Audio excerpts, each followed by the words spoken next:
됩니다.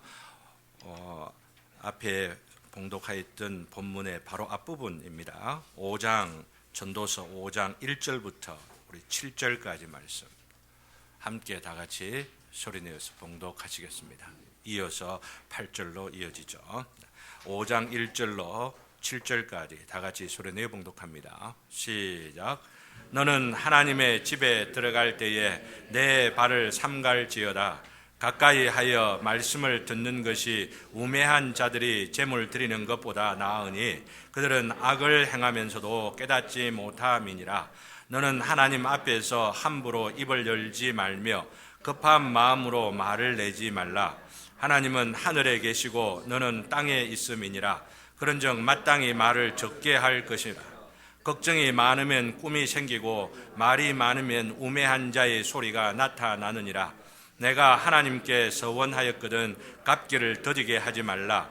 하나님은 우매한 자들을 기뻐하지 아니하시나니 서운한 것을 갚으라. 서운하고 갚지 아니하는 것보다 서운하지 아니하는 것이 더 나으니 내 입으로 내 육체가 범죄하게 하지 말라. 천사 앞에서 내가 서운한 것이 실수라고 말하지 말라. 어찌 하나님께서 내 목소리로 말미암아 진노하사 내 손으로 한 것을 멸하시게 하랴. 꿈이 많으면 헛된 일들이 많아지고 말이 많아도 그러하니 오직 너는 하나님을 경외할지니라. 아멘. 오직 하나님을 경외할지니라. 마지막 결론 부분입니다. 오늘 말씀 보면은 전도서의 예배에 관한 부분이 나옵니다. 그래서 오늘 우리가 드리는 이 예배의 그 의미를 전체적으로 다 말씀드릴 수는 없고 재직 수련회를 통하여서 기도를 예배 가운데 공적 예배 가운데에 드릴 때 어떻게 드려야 되는가 하는 것들을 설명을 좀 드리려고 하기 때문에 바로 특별히 설교 전에 대표기도 하시는 분 있지 않습니까? 재직이면은 다 참석하셔야 될 터입니다. 한 분도 빠지면 안 됩니다. 어떻게 기도해야 되는가, 어떤 내용을 기도해야 되는가 이걸 알아야 됩니다. 이걸 모르면은 예배의 지금 흐름과 순간순간마다 안에 신학이 있어요. 왜 이 시간에 이 행위를, 예배 행위를 우리가 하는 건가, 이걸 우리가 모르면은 예배가 질서가 없고 중구난방이 되기 굉장히 쉽거든요.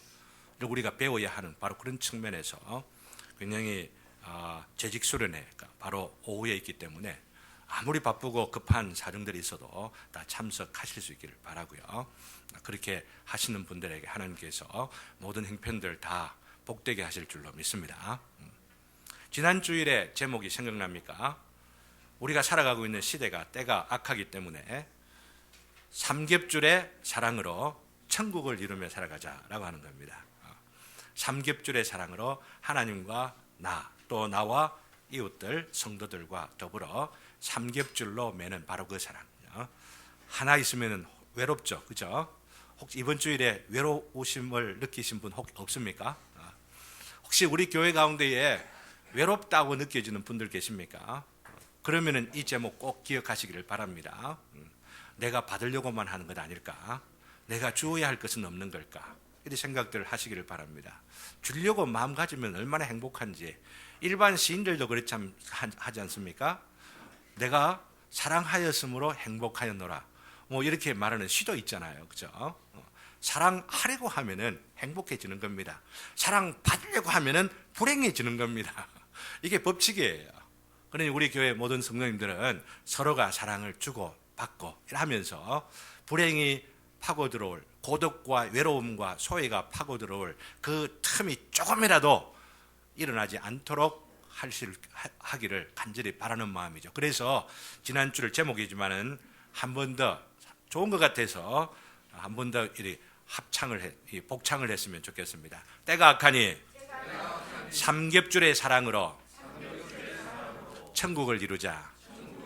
저 보지 말고 옆에 있는 분들에게 우리 삼겹줄 사랑으로 천국 이룹시다. 이렇게 한번 해주세요. 손 한 번 더 잡아주셔도 괜찮고. 삼겹줄의 사랑으로 천국을 이루자. 그죠? 한 명도 소외되는 사람 없기를 바랍니다. 네, 오늘 말씀은 지난 주일에 바로 그러한 강조의 말씀을 너무나도 잘 보충해 주고 있어요. 항상 저는 말씀을 읽으면서 맥락과 문맥과 흐름을 놓치지 말아라 말씀을 드리잖아요. 지난 주일에 그렇게 삼겹줄로 천국을 이루는 바로 이것을 강조하였는데, 오늘 재직 수련을 하면서 또 주제로 강조하려고 하는 것과도 연결되어 준다고 생각하는 것이 뭐냐면, 하나님께서 이렇게 이 말씀으로 우리를 인도해 가신다고 하는 이런 생각들이 참 너무 들어서 감사하게 생각하는데요. 사랑의 공동체, 천국이라고 하는 것, 이것을 사랑의 공동체로만 강조하게 되고, 또 그것을 너무 지나치게 잘못 강조하게 되면은 수평적 관계에 치중하게 됩니다. 수평적 관계, 우리들끼리의 관계만 강조하게 된다고 하는 것이죠. 이 수평적 관계와 더불어 무엇이 있습니까?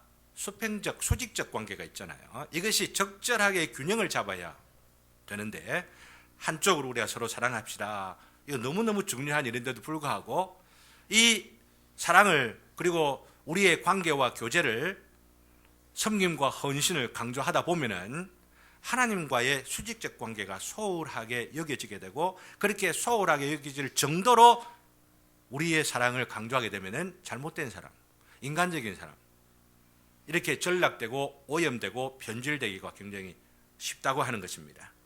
이것을 아는 것처럼 우리의 전도자는 이렇게 수평적 관계를 앞부분에서 그렇게 강조한 뒤에 바로 이 5장을 통하여서 강조하는 것이 수직적 관계입니다. 곧 예배부터 강조하는 겁니다. 헛되고 헛된 우리의 인생이 헛되지 않을 수 있도록 해주는 것이 무엇이겠습니까? 하나님이지 않습니까? 하나님과의 그 관계입니다. 하나님의 그 관계에 있어서 가장 중요한 것이 예배적 관계이죠. 하나님을 예배할 수 있는 인격으로서 살아갈 때에 이 세상이 아무리 절망적이고 무의미하고 불법과 불의가 횡행하며 헛되고 헛되며 헛되니 모든 것이 헛되다고 할 수밖에 없는 이 상황이라 하더라도 그 안에 소망이 자라는 겁니다. 그 안에 영혼을 바라보면서 헛되지 않는 삶의 의미가 있고, 내가 마땅히 살아야 할 그 이유를 발견하게 되어지는 이 절망을 소망으로 바꿔내는 능력을, 그리고 권세를, 그리고 그 특권들을, 지혜를, 능력들을 우리가 공급받게 되는 것이죠. 하나님과의 관계가 제대로 정립되지 않으면은 모든 것이 헛된 것입니다. 그 관계의 정립이 뭐냐 하면은 바로 예배라고 하는 것이죠. 예배. 언약의 관계라도 하고 교제의 관계라고도 합니다. 오늘 앞에 제가 기도를 드리면서 이 예배를 통하여 언약을 맺게 하시고, 언약을 맺은 자들은 이 언약을 새롭게 하는 이 예배가 되게 하여 주옵소서. 언약을 갱신한다라고 말하는데, 바로 주일은 언약의 날입니다. 왜 주일을 일요일 날 우리가 주일이라 이렇게 말합니까? 예수님의 부활을 기억하기 위한 것이죠. 부활을 왜 기억합니까? 우리가 다시 당년에게 부활할 그것만을 기억하는 줄 아십니까? 곧 예수님, 하나님께서 우리의 모든 불행과 불법과 무의미와 소외되어지는 이 사회, 그리고 이 세상 가운데에서 말씀으로 언약하신 것을 성취하신, 그것을 확증한 것이, 성취는 십자가고 확증은 바로 이 부활을 통하여서 확증해 놓은 것이기 때문에 이 부활의 날을 우리가 주의 날이라 삼고, 주의 날이라 삼는 그 핵심에는 언약의 날이라고 하는 겁니다. 언약을 맺고 언약을 하나님께서 확인하셨으니, 확정하셨으니 우리도 하나님의 언약을 기억하면서 그 언약 안에 살아가기를 힘을 다하는 것이죠. 언약 관계는 굉장히 중요하기 때문에 제가 전도서를 공부를 하고 또 묵상하고 함께 나누면서 언약의 가장 절정에 있는 아가서를 설명하고 아가서를 한번 강의해야 될 텐데 이런 마음속에 기대를 갖고는 있습니다. 그런 기회가 되기를 여러분들이 기도할 수 있기를 바랍니다. 아가서 얼마나 멋있는지, 그냥 남녀 간의 그런 관계가 아니라 언약적 관계가 얼마나 아름다운지, 얼마나 깊고 오묘하고 달콤하고 황홀한지, 이런 것들을 지금 이 아가서를 통하여 걸어놓고 있는데, 그것은 기회가 그렇게 주어지기를 바라고요. 예배를 드린다 하면서 그렇기 때문에 믿음으로 하나님을 뵙고 언약을 새롭게 하며 그 교제의 누림 가운데에 하나님과 맺은 그 관계를 기억하면서 그것을 새롭게 하고자 하는 다짐과 소원과 기대와 주님 그렇죠? 아시지요? 속으로 말씀을 들으면서 예배의 순서 수사 가운데 이런 것들이 없으면은 이건 종교적인 예식으로 끝나는 거죠. 헛된 것이 바로 이 예배가 또한 헛될 수 있다라고 하는 겁니다. 그 핵심을 알아야만 하죠. 오늘도 예배를 드리는 가운데에 말씀을 통해서 아니면은 예배의 순서를 통하여 하나님을 만나고 하나님과 더불어 속삭이시는 복된 저와 여러분 되시기를 주님의 이름으로 기원합니다. 그러니 예배라 하더라도 예배를 건성으로 드릴 수가 없는 겁니다. 그냥 예배를 드린다 이 정도는 아니 되는 겁니다. 그러니까 예배를 잘 드려야 되고, 잘 드려야 되는 바로 여기뿐만 아니라 이 잘이라고 하는 표현 속에 뭐가 들어가냐면은 목숨을 걸고 잘 드려야 돼요. 예배에 목숨을 걸어야 되는 겁니다. 예배에 목숨을 거는 거예요. 이 예배가 너무너무 중요하고 내 생명, 내 삶의 기초가 되고 근거가 되고 중심이 된다고 하는 것을 생각하면서 그것을 믿음으로 고백하면서 예배를 드릴 때에 이 예배를 통하여 주시는 그 복이 얼마나 넘치는지, 참되고 그렇기 때문에 정직한 심령으로 드려야 하는 거죠. 그래서 우리 주님께서 말씀하시기를 예배 드리는 자는 어떻게 드리라고요? 네, 신령과 진정으로, 새 번역에서는 영과 진리로 예배할지니라 이렇게 말하고 있어요. 영과 진리가 더 정확한 번역이라 볼 수가 있습니다. 오히려 주관적인 내 감정, 신령이라고 말하면 그렇게 생각하는 기가 참 쉽기 때문에 그 정도가 아니고 주관적인 어떤 감정도 우리가 실려야 되지만은 객관적으로 존재하시는 하나님의 성령의 감동 가운데, 영의 역사 가운데에 예배가 드려져야 참으로 이 예배를 주님께서 받으신다라고 하는 그런 뜻이 있는 거죠. 그래서 예배를 맨 처음 시작하는 맨 첫 마디, 예배의 부르심에 영과 진리로 예배할지니라 라고 하는 말씀을 지금 2달간 계속해서 예배의 부르심으로 사용하려고 합니다. 기억하면서 예배가 예배되도록 우리가 힘을 쓰고 애썼으면 하는 마음입니다.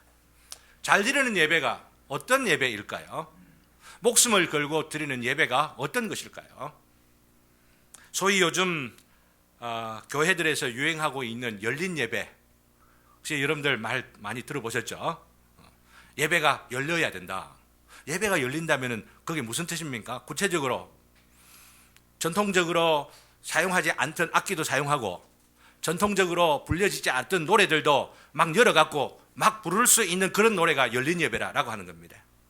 이 열린 예배 때문에 하나님의 교회의 예배들이 얼마나 타락하고 얼마나 오염되고 변질되고 있는지는 많은 사람들이 지금 탄식하고 그러면서 안타까워하면서 어떻게 제대로 돌릴 수가 있을까? 제대로 된 예배를 드릴 수 있을까? 고민을 하지만은 한번 무너진 이 뚝을 다시 쌓아 어떻게 회복할 길이 없는 이 우리들의 교회의 모습들이 지금 현대 교회의 예배라고 볼 수가 있습니다. 한번 생각해 보시기를 바랍니다. 열린 예배라 해가지고 전자악기, 드럼 뭐든지 사용한다고 그게 열린 예배라 하거든요. 그럼 열린 예배라고 해서 예배라고 그런 것들이 사용된다고 한다면은 목탁 사용할 수 있습니까? 없습니까? 장구나 꽹과리 들고 깨갱 하면서 예배 드리면은 됩니까? 안 됩니까? 제가 지금 말씀드리려고 하는 것은 되는 것 안 되는 것의 기준이 뭐예요? 그게 중요한 거 아니에요. 전통적으로 안 해왔으니까 안 해야 되고 또 열려야 되니까 우리가 현대를 살아가는 우리로서 좀 열린 거 우리가 다 수용을 해야 되니까 뭐든지 다 수용하자. 그겁니까? 기준이 뭐냐 하는 것이죠.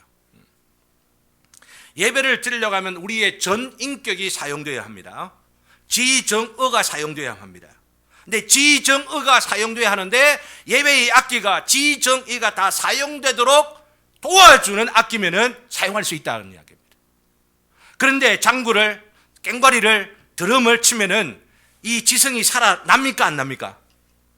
우리의 본능은 살아나지만은 본능의 충동이 그냥 흥분이 되고 거기에 맞춰가지고 무슨 내용이든지 관계없이 그냥 그 멜로디, 그 드럼의 그 박자에 거기에 흥분이 되어지곤 하니까 드럼은 안 된다. 그러는 것이 이 개혁교회의 입장이에요. 지금 현재까지. 아무거나 사용하면 안 된다라고 하는 이야기입니다. 앞으로 더 좋은 악기가 피아노 아니면 또 다른 어떤 더 좋은 악기가 있어서 우리를 전인격적으로 하나님 앞에 예배드릴 수 있도록 도와주는 그런 악기라고 인정되어지면은 그 악기는 사용될 수 있을 것이라고 생각을 합니다.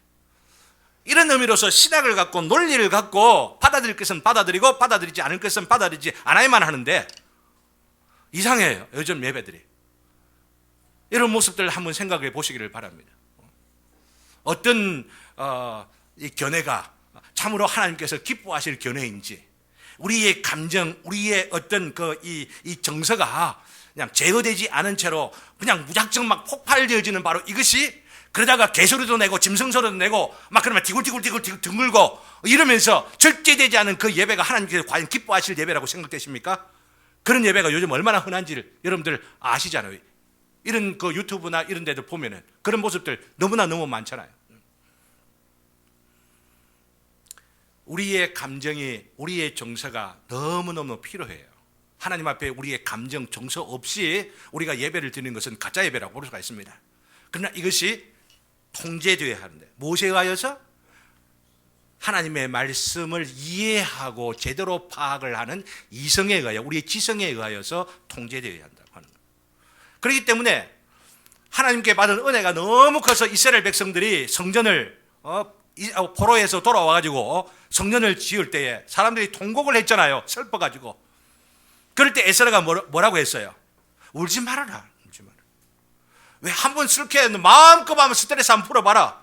이러면서 그 흥분을 조장하고, 그러면서 그걸 확대하고, 그러면서 감정대로 한번 해봐라 라고 이렇게 하질 아니하고, 왜 울지 말아라 했겠어요? 감정만 갖고 안 된다라고 하는 겁니다. 그러면서 하는 말이 하나님을 기뻐하는 것이 우리의 힘이로다 말합니다. 기뻐하는데 감정이 있는 겁니다. 그러나 이 감정이, 하나님을 기뻐한다는 이 감정 자체가 그냥 내용이 없는 그 감정이 아니에요. 하나님이 누구신지, 하나님의 역사가 무엇인지, 앞으로 내가 하나님 앞에 헌신의 그 무엇인지를 생각하고 이것이 나에게 이해되면서 받아들이는 이 감정으로 하나님을 기뻐하라. 그럴 때 우리에게 능력이 임하는 겁니다. 살아계신 하나님을 체험하면서 이 하나님이 나에게 참 힘이 되신다라고 하는 것을 체험하게 되죠. 우리 예배가 그러한 예배 되기를 주님의 이름으로 기원합니다. 이 부분에 있어서는 앞으로 난 윤 전도사님을 난 기대합니다. 예술을 하신 분이기 때문에. 나는 예술도 못하는 사람이 뭐 저런 이야기 하나 싶은데, 예술을 하면서도 참 하나님 예배하는 바로 이것을 보다 더 전문적인 그 용어와 또 그 시각과 그 개념과 그 해설로 그런 것들을 우리를 안내할 우리 분이 우리 윤 전사님이라 생각을 하기 때문에, 앞으로 기회가 있으면은 윤 전사님 한번 이야기해 주세요. 여러분들 자꾸 부직해가지고 도전도 하고 자극도 좀 주고 이랬으면 참 좋겠습니다. 오늘 말씀으로 돌아가가지고, 오늘 말씀 보면은 예배에 있어서 우리가 얼마나 조심해야 하는지, 목숨을 걸어야만 하는지, 이것들을 우리에게 잘 가르쳐 주고 있는 게 1절 말씀 보시기를 바랍니다. 너는 하나님의 집에 들어갈 때에 내 발을 삼갈지어다. 하나님의 집이 어디예요? 구약으로 치면은 성전이지 않습니까? 요즘 현대의 예배당하고는 본질적으로 개념이 다르긴 다릅니다만은, 예배하는 장소, 예배하는 자리에 나아갈 때에 함부로 나다니면 된다는 이야기입니까? 아닙니까? 함부로 뛰어다니고 이러면 안 된다는 이야기예요. 근데 그냥 함부로 뛰어다니지 않는다고 하는 것이 이 외적인 태도만 말하는 것이겠습니까? 마음이 그런 거죠. 구약의 이 제사법, 그리고 어떤 그 제사장의 그 행동 규범들을 제공해주고 이런 것들을 보면은 외적인 요소들이 많이 있지만은, 이 외적인 것이 외적인 것으로 끝나는 것이 아니고 그 안에 있는 그 마음의 태도를 지금 강조하는 것 아닙니까? 제사장의 복식 가운데에, 제사장들이 하나님 앞에 함부로 예배 드린다고, 제사 드린다고 함부로 다니면 아니 되기 때문에 어떻게 했어요? 제사장 그 끄트머리 옷갈 그 곁을에 뭘 달았어요? 방울을 달아요. 방울을 달아가지고 방울 소리가 찰랑찰랑 해가지고 좀 그 요란스러운 아니 이거 아니지. 예배를 얼마나 엄숙하게 생각했는지. 근데 이 예배만 아니고 사실은 예배를 드리는 삶의 그 자세를 두고 말하는 것이에요. 이런 면에서 우리는 배워야 될 것들이, 옛날 우리 한반도에 살았던 유학자들 가운데에 남명조식이라는 분이 있습니다. 혹시 여러분들 아십니까? 경상도를, 전라도 말고 경상도를 반으로 나눠가지고 경상도 우쪽, 서울 쪽에 내려보면 우도라고 하면은 경상도 우파라고 할 수가 있는 바로 여기에 이 남명조식이 있습니다. 그 주도적인 영향을 미치고 임진왜란 때 그 후학들, 제자들 많이 키워가지고 큰 영향을 끼친 사람이 남명조식이라는 사람입니다.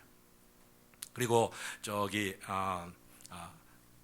경상도 좌파, 좌쪽이라고 하면은 바로 이제 이번에 그 안동 쪽으로도 우리가 한번 우리 젊은 청년들하고 가보려고 그러는데 거기 보면 안동 서원이 있죠.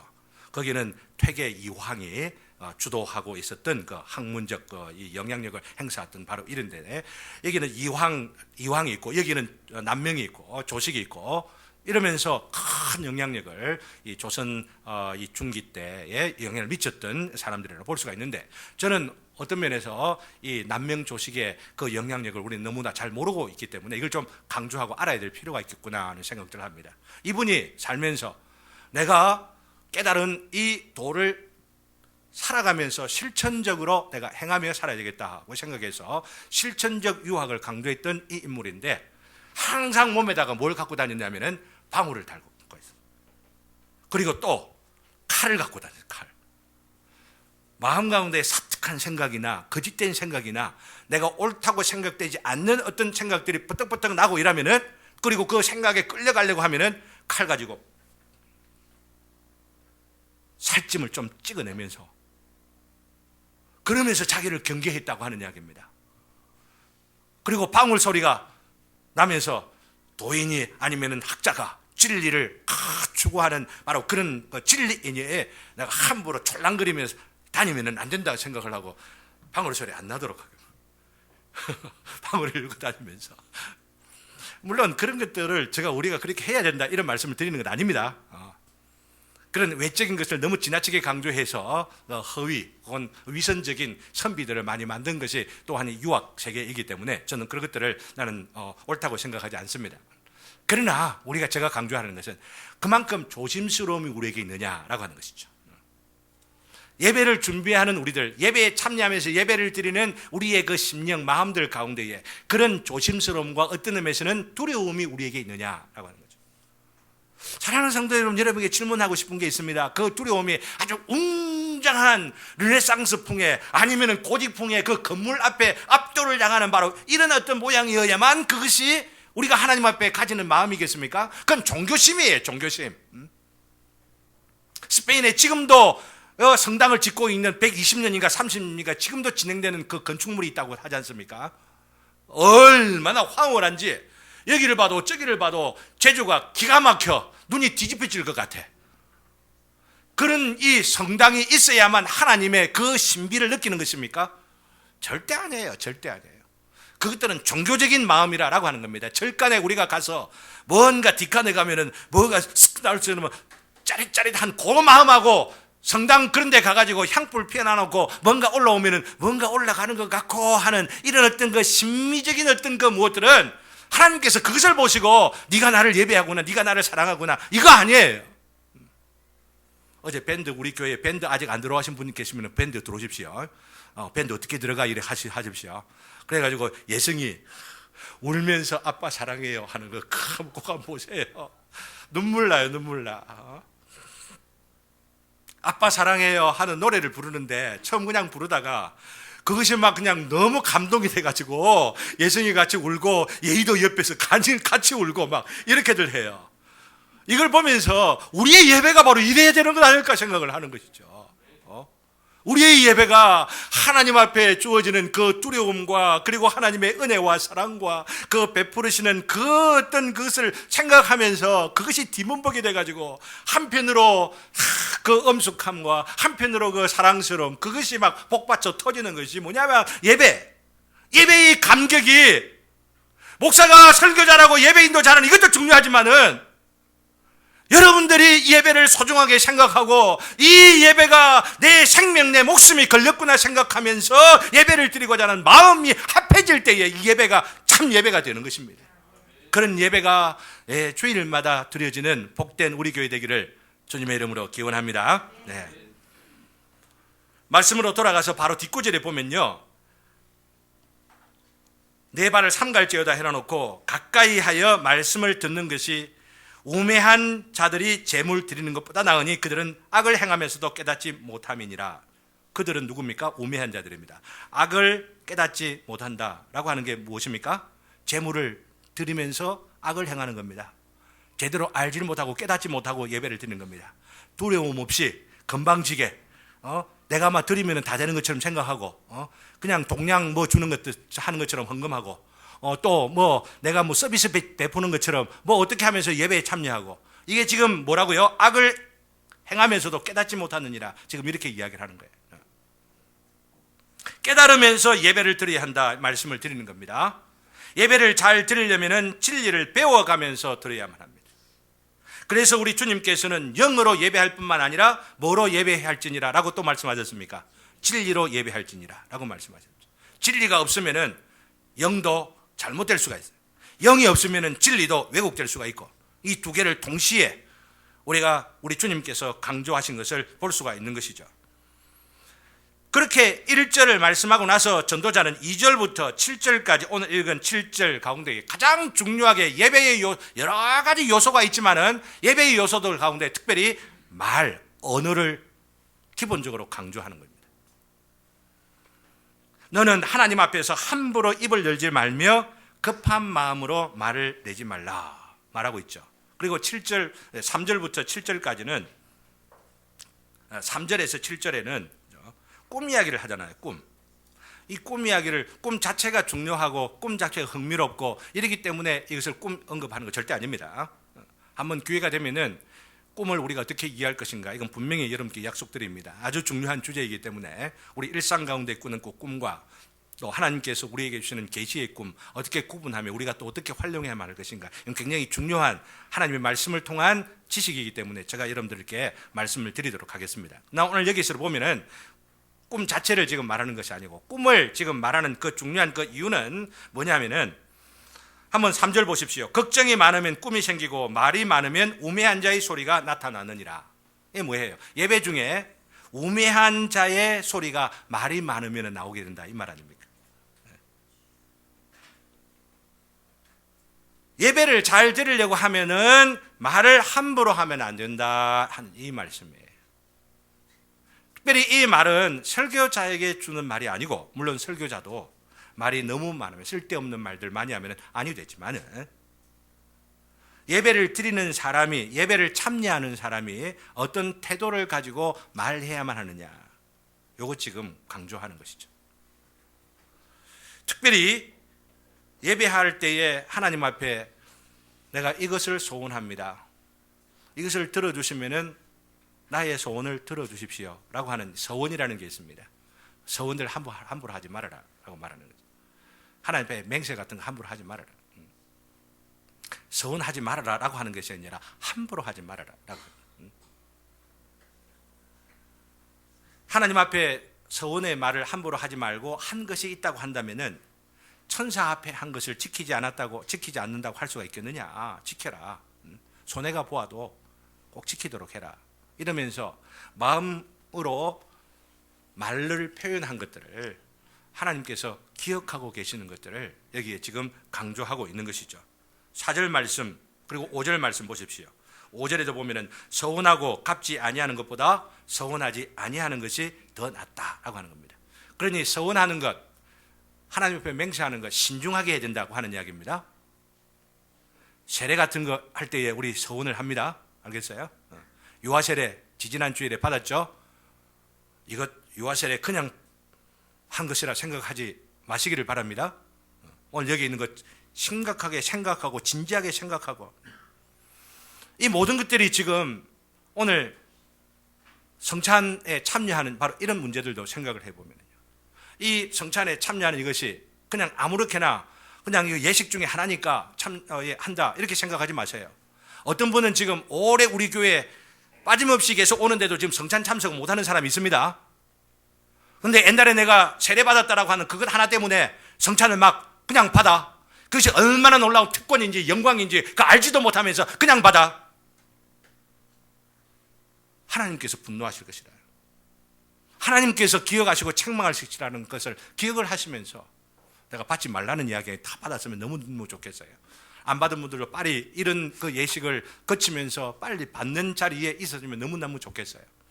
그러나 세례를 받으려고 할 때에, 세례를 받고자 할 때에 우리 교회에서 계속해서 강조하면서 좀 준비해가는 분들이 계시는데 신구약 성경 반드시 읽어야 된다.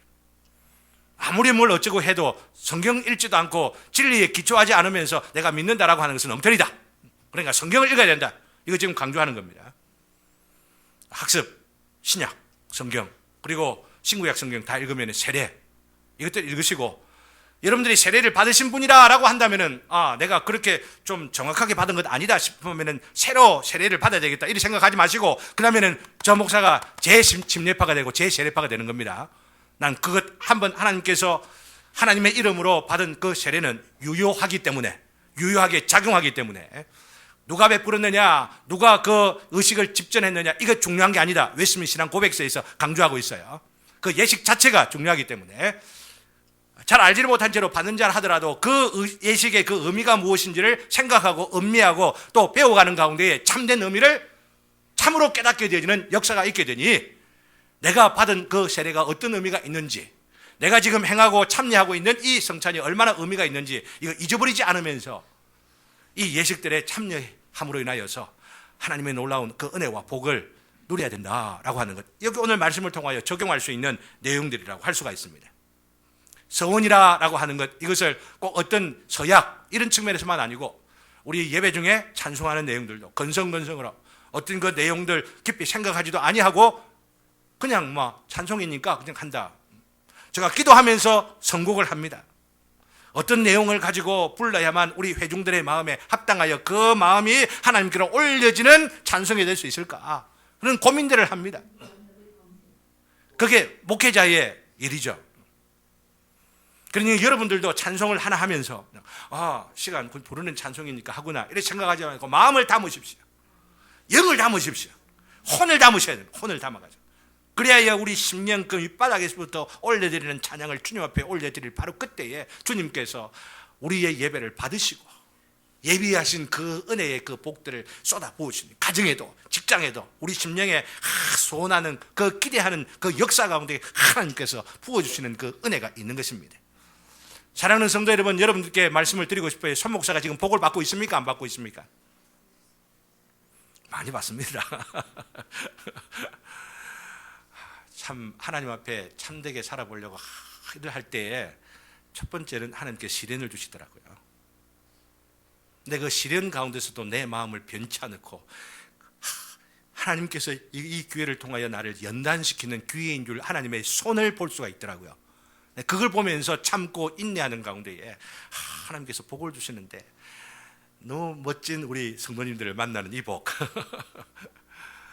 그리고 참 하나님께서 들어 사용하시는 바로 그런 어떤 복들, 앞으로도 더 크고 더 영광스러운 것이 있을 것이라 생각들을 하게 되어집니다. 저와 더불어서 복을 받고 저도 복을 받고 우리 교회 성도님들도 큰 복을 받아 누리시는 모든 분들 되시기를 주님의 이름으로 기원합니다. 예. 찬송하면서도 예배의 어떤 순간에도 그렇다라고 하는 겁니다. 6절 7절 동일한 주제가 반복이 되는데 그 최종 결론이 7절입니다. 꿈이 많으면 헛된 일이 많아지고 말이 많아도 그러하거니와, 예배 중에 조심해라 라고 하는 이야기가 또 나오고, 그러면서 오직 너는 하나님을 경외할지니라 라고 말하고, 이게 결론이에요. 이것이 전도서 전체의 결론인 거 여러분 아시죠? 12장에 가면은 젊음의 때에 하나님을 경외하라라고 하는 결론이 나오지 않습니까? 그 결론이 마지막 때만 나오는 게 아니라 지금 중간중간에 나오는 반복되고 있는 것들을 보게 되죠. 그리고 그 결론을 하나님을 경외하는 자는 주어지는 그 결론이 뭐냐면은 기쁨이 주어진다라고 하는 거죠. 그러니 이게 기뻐하라라고 하는 메시지가 7번 반복되면서 이 허무와 절망의 탄식과 한숨 가운데서 기뻐하라는 소망의 그 어떤 이 기대가 계속해서 우리에게 주어지고 있는 것이죠. 그러면서 오늘 다른 대목으로 넘어가 우리가 강조할 수 있기를 바라는 것은 8절부터입니다. 앞에 우리 임마누엘 형제가 읽었죠. 계속되는 전도자의 말을 이 예배와 연관시켜 우리 보아야만 한다라고 하는 겁니다. 하나님을 경외하라. 하나님을 경외하면서 예배하는 바로 그 사람들이 그 뒤에 연결되어 있는 그 주제와 관계시켜 이 예배가 어떻게 우리의 삶 가운데 연결되느냐라고 하는 겁니다. 곧 8절부터 17절까지 나와 있는 주제를 보면은 모두 읽으면서 여러분들도 확인하셨겠죠? 지금 눈으로라도 금방 볼 수 있기를 바랍니다. 모두 다 무엇을 다루고 있냐면 돈 다루고 있고 물질을 다루고 있습니다. 그렇죠, 그죠? 8절 말씀 보십시오. 빈민을 학대하는 것, 정의와 공의를 짓밟는 것, 이게 무엇 때문에 일어나겠습니까? 돈 많이 벌려고, 물질 많이 차지하려고. 정의를 왜곡하고 그리고 오염시켜버리고 그리고 자기 이익과 탐욕을 따라 살아갑니다. 그렇기 때문에 구절이 그런 맥락을 이해하지 못하면 구절이 이해가 되지 않아요. 땅의 소산물은 모든 사람을 위하여 있나니 왕도 밭의 소산을 받느니라. 모든 사람들이 공평하게 그러면서 참 평화롭게 분배하면서 살아야만 하는데 왕이 어떻게 해요? 자기도 자기 밭의 수고를 통하여서 소산을 받아야만 하는데 왕이라고 해서 밭을 더 많이 가지고, 물론 왕의 부묘와 그 권세를 위하여서 가질 것 더 많이 있죠. 사실은 그런 것들은 인정해야만 할 것입니다. 그러나 그 도를 넘어서서 그 원리와 선을 넘어서서 집에 집을, 가옥에 가옥을, 재산에 재산을, 그러면서 부익부 그래요. 빈익빈 말이 맞나요? 빈익빈 부익부라고 이렇게 하나요? 이렇게 악화되어져 가는 이 구조가 지금 여기에 지금 폭로를 하면서 그렇게 해서는 아니 된다라고 하는 것을 말하고 있는 것이죠. 그리고 한번 보시길 바랍니다. 왕들만 그렇게 합니까? 10절을 보십시오. 10절에 뭘 사랑하는 자가 나옵니까? 은을 사랑하는 자 나오죠. 또 은을 사랑하는 것은 뭘 사랑합니까? 그 은이라는 거 먹는 것도 아닌데 먹는 게 중요한 게 아니잖아요. 뭐가 중요해요? 풍요가 중요한 거예요. 풍요를 사랑하는 자 나오잖아요. 물질을 통하여서, 돈을 통하여서 풍요를 누리고 평안함을 누리고 번영을 누리고 나는 남보다도 성공했다, 난 잘 산다 라고 하는 이런 자부심과 아니면 어떤 이런 것들을 기대하면서 살아가는 바로 그런 사람들을 지금 말하면서 헛되다 이렇게 말하고 있는 거예요. 13절을 보십시오. 내가 해 아래에서 큰 배단되는 일이 있는 것을 보았나니 곧 소유주가 돈을 많이 벌었습니다. 엄청나게 벌었습니다. 남이 부러워할 정도로 정말 태산을 쌓듯 재산을 많이 벌었는데 무슨 일이 생기냐면 그 재물을 자기에게 해가 되도록 소유하는 바로 그런 경우들이 있다고 하는 겁니다. 해가 되도록 소유한다라고 하는 게 뭐겠습니까? 재산 때문에 어떤 사람 강도를 만나고, 그죠? 내가 며칠 전에 어제 내가 어떤 이야기를 들었어요. 광주에 어떤 분이 어느 아주 국가 공무원 중에 최고 잘 나가는 어떤 그 직원이군 이러는데 돈을 많이 벌었어요. 출세했어요. 그런데 어떤 여인에게 사랑의 고백을 써놓은 그 편지를 써놔놓고, 근데 그 여인은 그것을 쳐다보지도 않고 읽어보지도 않았는데 그 남자는 덤프 트럭에 추해갖고 죽어버렸어요. 그 이야기를 들으면서 참 삶이 허망하다. 그 당사자, 그 편지를 받은 그 당사자가 나한테 이야기하면서 참 삶이 허망해 요즘요. 뭐 이런 어떤 이야기들을 내가 전하는 이야기를 어떻게 들으면서 생각이 납니다. 재산을 많이 갖고 출세를 많이 하는데 자기에게 이익이 없고, 오히려 여기는 보면은 오히려 손해를 끼치는 해가 되는 바로 그런 일들도 우리에게 흔히를 보게 되어지는 걸 봅니다. 재벌들 집안이 아주 화목합니까? 동명철이라고 하는 분들의 그 집안 한번 보세요.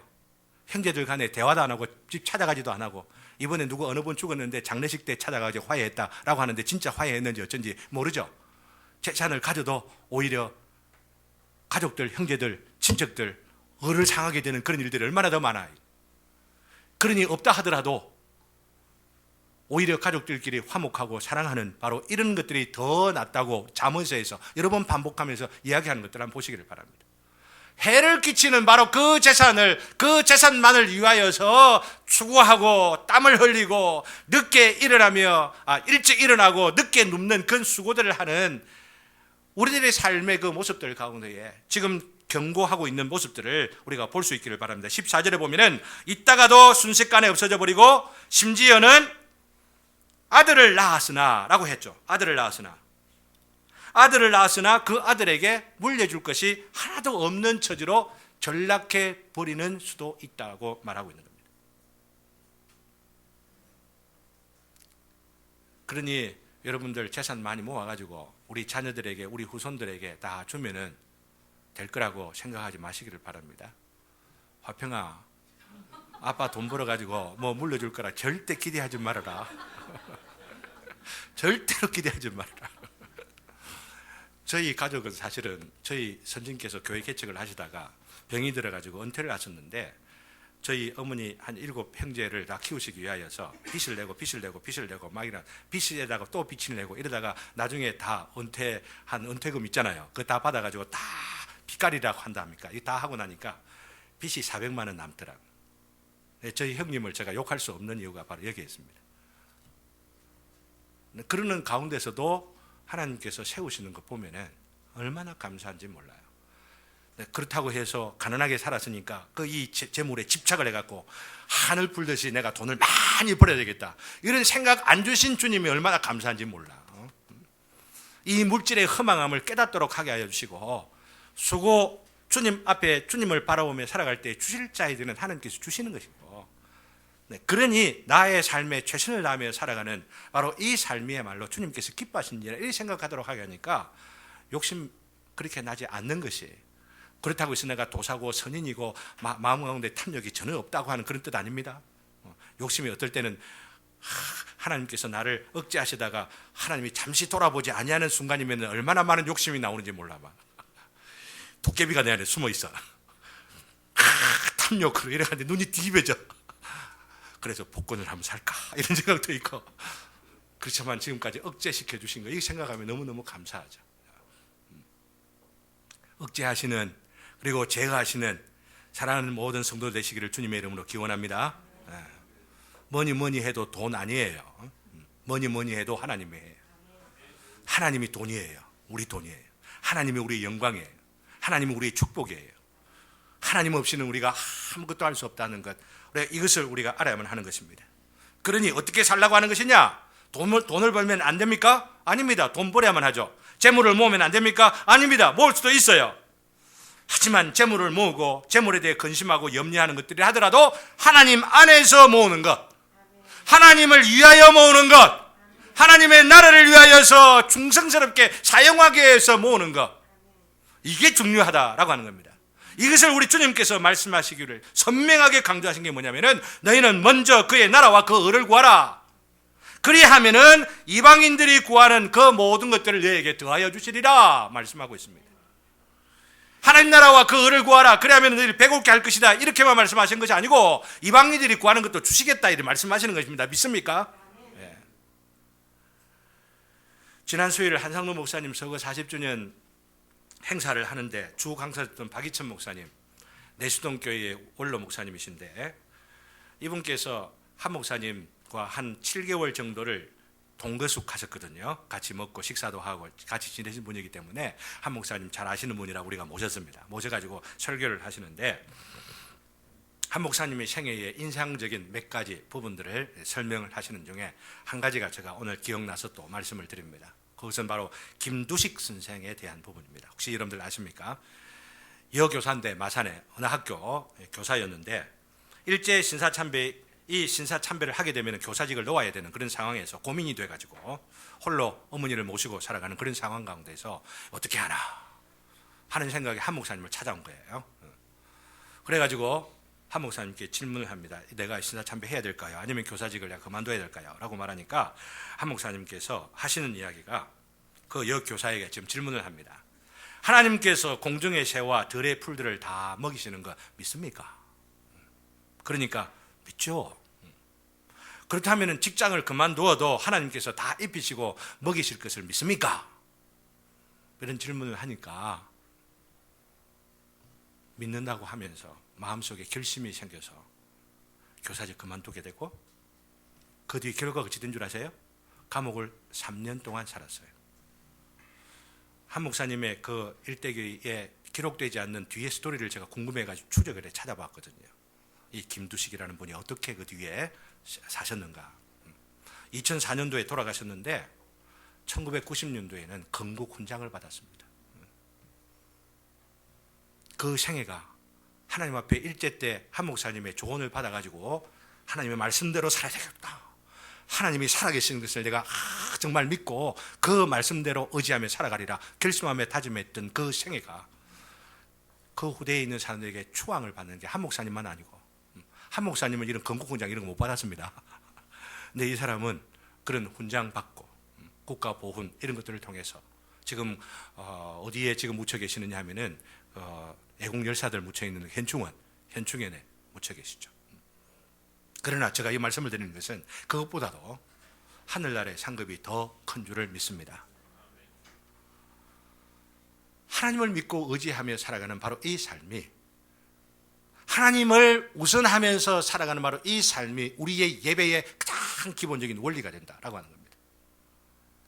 하늘의 더 큰 상급을 바라보며 이 세상의 물질에 연연하지 않으면서 신앙의 지조를 굽히지 않고 살아가는 바로 이 삶, 이것이 참된 예배라고 하는 겁니다. 이 마음을 갖고 공예배에 오고 이 심령을 가지고 우리의 개인적인 삶 가운데 드려지는 우리의 몸으로 드리는 그 예배를 드리며 가게 되질 때 우리 주님께서 우리 예배를 받으시는 복된 역사가 있게 되고, 이런 사람들의 삶의 모습이 마지막 18절 20절 간단하게 하고 말씀 맺도록 하겠습니다. 18절 20절에 보면은 그것을 가르쳐 줍니다. 이렇게 예배를 드리며 살아가는 삶의 모습이 18절 20절에 나오는데, 18절에 보면은 사람이 하나님께서 그에게 주신 바 그 일평생에 먹고 마시며 해 아래에 사는 모든 수고 중에서 낙을 보는 것이 선하고 아름다움을 내가 보았나니, 하나님을 우선하고 하나님만을 먼저 섬기려고 하는 그 마음들을 가질 때 하나님께서 이들에게 낙을 주신다라고 하는 겁니다. 여러분들 믿습니까? 즐거움을 주신다라고 하는 것입니다. 어려운 삶 가운데서도 소망을 주신다라고 하는 것입니다. 마땅히 살아보아야 할 인생인 줄을 알게 하여 주시고, 힘들고 어려운 이 절망적 상황들 가운데서도 소망의 기대를 하나님 앞에 향하여 하면서, 마지막 20절 보세요. 그는 자기의 생명의 날을 깊이 생각하지 않는다라고 하는 것은 아무렇게나 생각한다는 말이 아니라 고통과 절망 이렇게 하질 않는다, 이런 어떤 의미로 해석하실 수 있기를 바랍니다.